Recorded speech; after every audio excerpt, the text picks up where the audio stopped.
Romania was once sealed behind one of the most dangerous borders in history. Today, that same country is being tested again. But this time, there are no walls. Instead, there are drones, airspace violations, and a war unfolding just meters away. Romania now shares a 650-kilometer border with Ukraine, where attacks and military activity spill dangerously close to NATO territory. So is this just a spillover from a nearby war or the early signs of something much bigger? Before we continue, make sure to like the video, subscribe to the channel, and let's dive into how this all began. The Iron Curtain wasn't just a political idea, it was a physical system designed to trap entire populations. Across Europe, borders were transformed into fortified zones, double-layered barbed wire, minefields, watchtowers, and armed patrols with orders to stop anyone trying to escape. This wasn't symbolic division, it was enforced separation. After World War II, Romania was pulled firmly into the Soviet sphere. It became part of the Eastern Bloc, tied into the Warsaw Pact, and cut off from Western economies, media, and movement. For ordinary people, this meant something very simple. You couldn't leave. Before these restrictions fully tightened, over 15 million people managed to flee from east to west before 1950. After that, escape became nearly impossible. Life behind the curtain wasn't just restricted, it was controlled. Economies were centrally planned. Information was filtered. Cultural identity itself began to shift under pressure. Romania was deeply embedded in this system. It wasn't just geographically inside the curtain. It was structurally locked into it. But here's where things take an unexpected turn. Even inside one of the most tightly controlled systems in modern history, Romania didn't completely fall in line. Because while the Iron Curtain locked Romania in place, what happened inside the country went even deeper. When Soviet forces entered Romania in 1944, they didn't just occupy it, they rebuilt it from the inside out.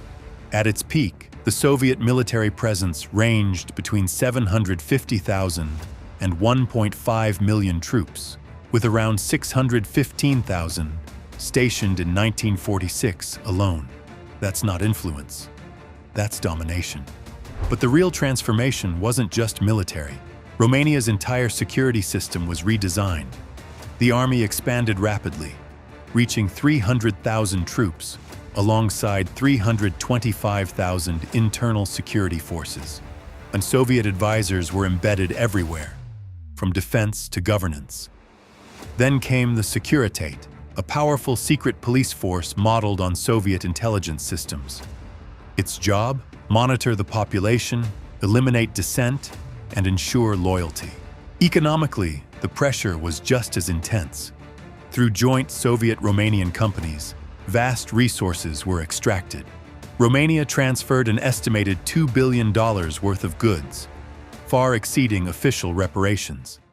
Even more striking, over 17,000 tons of uranium were shipped out, feeding directly into Soviet nuclear development. This wasn't a partnership. It was systemic control, military, economic, political. But Romania didn't remain a passive state forever. Because instead of becoming Moscow's most loyal ally, it started quietly pushing back. Inside the Soviet bloc, loyalty was expected. Romania didn't fully comply. By the 1970s, Soviet leadership openly described Romania as unreliable. Not just different, dangerous. Why? Because Romania refused to follow the script.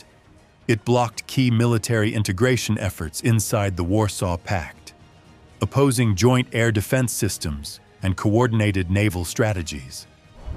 That alone weakened Soviet control. But it went further. Romania actively encouraged other socialist states to resist Moscow's dominance. Soviet documents even accused it of trying to build informal alliances within the bloc, pulling countries like Poland and East Germany into anti-Soviet positions. And outside the bloc, Romania played its own game. It supported diplomatic efforts in the Middle East that contradicted Soviet policy. when it criticized Soviet-backed military actions in Africa. It even warned countries like Iran and Afghanistan about Soviet influence, right before major Soviet interventions. At one point, Moscow suspected Romania of secretly sharing sensitive military information with the West. Think about that. A country inside the Soviet system, acting against it from within. To the Kremlin, this wasn't just disobedience, it was a threat to the entire structure.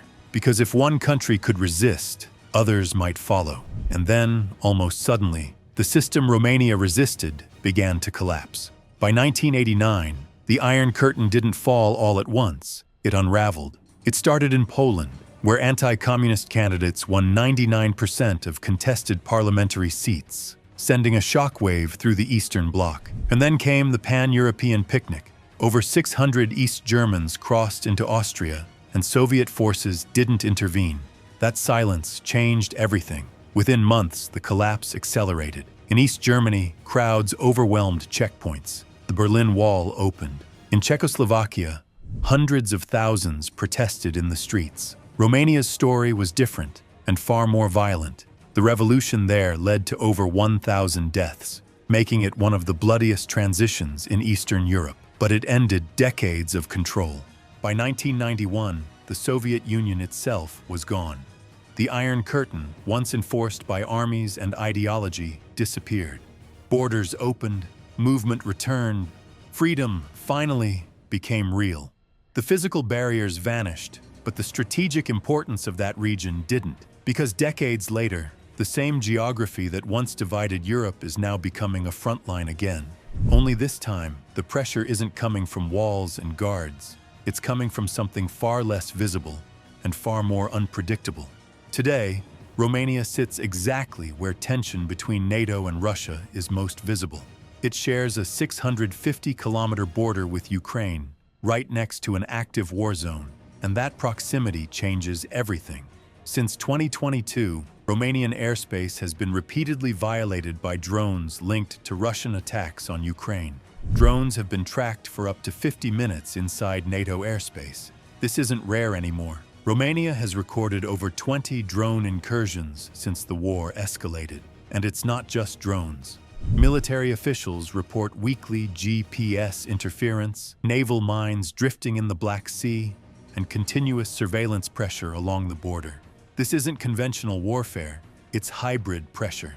Even civilian life has changed. In border villages, people hear explosions across the river at night. Some have been evacuated after drone strikes nearby triggered fears of massive explosions. At the same time, Romania has become a central NATO stronghold. Thousands of Allied troops are stationed there. NATO launched Operation Eastern Sentry to strengthen defenses and intercept aerial threats across the eastern flank. Fighter jets are now routinely scrambled. Air defenses are constantly on alert. Romania is no longer just a member, it's a front line. But Russia doesn't need a full-scale invasion to apply pressure. Small, controlled steps, drone incursions, airspace violations, cyber interference, are enough to test responses and probe weaknesses. Analysts describe this as gradual escalation, pushing limits without triggering full conflict. And every incident raises the stakes. Because if these tests continue, the line between pressure and confrontation gets thinner. And that's what makes Romania so critical, because it's no longer behind a dividing line, it is the line. The Iron Curtain was supposed to be history, a relic of a divided Europe. But maybe the idea behind it never really disappeared. Because today, the division isn't built with concrete or fences. Romania has gone from being controlled by a superpower to standing directly in its path. And that shift changes everything. In the end, Romania's story isn't just about the past.